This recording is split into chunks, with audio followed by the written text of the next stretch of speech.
जुलै महिना जवळपास संपत आलेला आहे. गेले बरेच दिवस आमच्याकडे अजिबात पाऊस पडलेला नाहीये. यावर्षी पावसाने जणू आमच्याकडे पाठच फिरवली.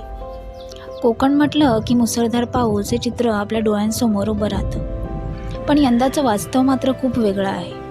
अपेक्षित इतका पाऊस अजूनही झालेला नाही आणि त्याचा सर्वात मोठा परिणाम आमच्या भातशेतीवर दिसू लागला आहे. बऱ्याच जणांची भात लावणी खोळंबली आहे. दाडसे तसेच आहेत. ज्यांनी दाढ काढून ठेवलेली आहे ती तशीच सुकली आहे. तुम्ही बघत असाल की ऊन किती पडलंय. अगदी ऑक्टोबरमध्ये जसं तापतं तसं तापलेलं आहे.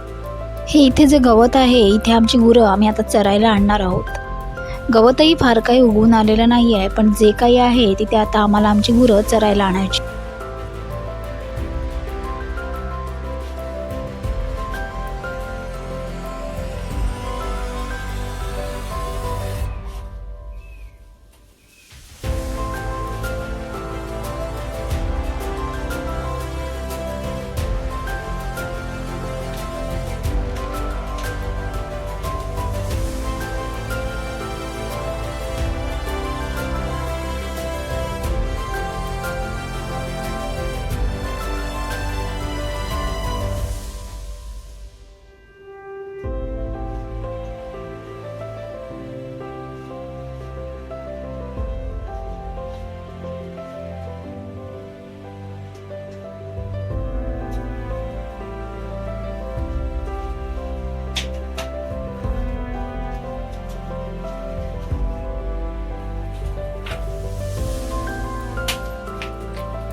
मी आता जिथे उभी आहे इथे माझ्यासमोर आमच्या घरापाठीच असलेली विहीर आहे. विहिरीला अगदी व्यवस्थित पाणी आहे. म्हणूनच आम्ही आमच्या विहिरीतील पाणी पंपाच्या साहाय्याने शेतात सोडतोय. त्यासाठी आधी योग्य मार्ग तयार करणं गरजेचं आहे. पाणी शेतीला व्यवस्थित पोचण्यासाठीच आज आम्ही पाट काढत आहोत. ही दिसायला साधी दिसणारी कामं असली तरी त्यामागे खूप मेहनत असते. प्रत्येक फावड्याचा घाव म्हणजे पाण्याला योग्य दिशा देण्याचा प्रयत्न. पाट नीट तयार झाला तरच विहिरीतून येणारं पाणी प्रत्येक भागात समान प्रमाणात पोचेल. शेती करणारा प्रत्येक शेतकऱ्याला माहीत आहे की भाताचं पीक म्हणजे पाण्यावर अवलंबून असलेलं पीक. वेळेवर पाणी मिळालं तरच भरघोस उत्पन्न मिळतं. पण जेव्हा निसर्ग साथ देत नाही तेव्हा शेतकऱ्याला स्वतःच मार्ग शोधावा लागतो.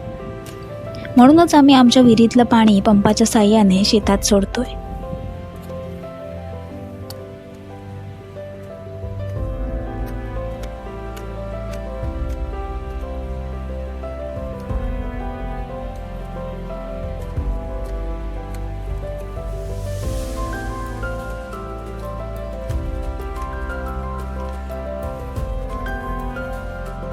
ही जी तुम्ही शेतातली दृश्य पाहत आहात ती खरंच मनाला वेदना देणारी आहेत.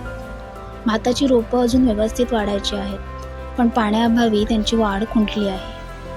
अनेक ठिकाणी जमिनीला मोठे मोठे तडे पडायला सुरुवात झाली आहे. दरवर्षी साधारण जुलै महिन्याच्या मध्यापर्यंत सगळीकडे भात लावणी पूर्ण झालेली असते. पण यावर्षी पाऊस अजिबात नसल्यामुळे बऱ्याच ठिकाणी म्हणजे कोकणात जर तुम्ही आलात तर तुम्हाला दिसेल की दाढ तशीच आहे. काही ठिकाणी उन्हामुळे दाढ पिवळी पडायला लागली आहे आणि बाजूची जमीनसुद्धा सुकत चालली आहे.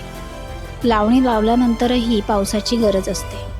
दरवर्षी व्यवस्थित पाऊस पडतो, पण यावर्षी पाऊस नसल्यामुळे सगळीकडे ही अशीच परिस्थिती बघायला मिळेल. हवामानाचा हा जो काही बदल आहे तर याचा फटका सगळ्यावरच पडतो. त्यामुळे अर्थातच पुढची सगळी साखळी बिघडत चालली आहे. आज आम्ही उन्हात उभं राहून पाट काढतोय, कारण प्रत्येक थेंबाचं महत्त्व आम्हाला माहीत आहे. विहिरीतलं पाणी योग्य प्रकारे शेतात पोचलं तरी सुकायला लागलेली रोपं पुन्हा हिरवीगार होतील, जमिनीचे तडे भरून निघतील आणि पिकाला नवसंजीवनी मिळेल.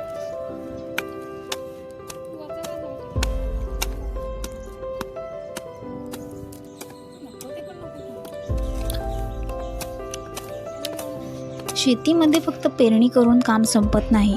प्रत्येक दिवस नवीन आव्हान घेऊन येतो. कधी अतिवृष्टी तर कधी दुष्काळासारखी परिस्थिती. आणि अशा वेळी शेतकरी हार न मानता पुन्हा नव्याने उभा राहतो, कारण त्याला माहीत असतं की आज केलेली मेहनत उद्याचं अन्न तयार करणार आहे.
खरं तर शेती म्हणजे फक्त व्यवसाय नाही, तर ती जगण्याची पद्धत आहे. निसर्गावर विश्वास ठेवत, संकटाशी दोन हात करत आणि प्रत्येक परिस्थितीत मार्ग शोधत पुढे जाण्याचं नाव म्हणजे शेती.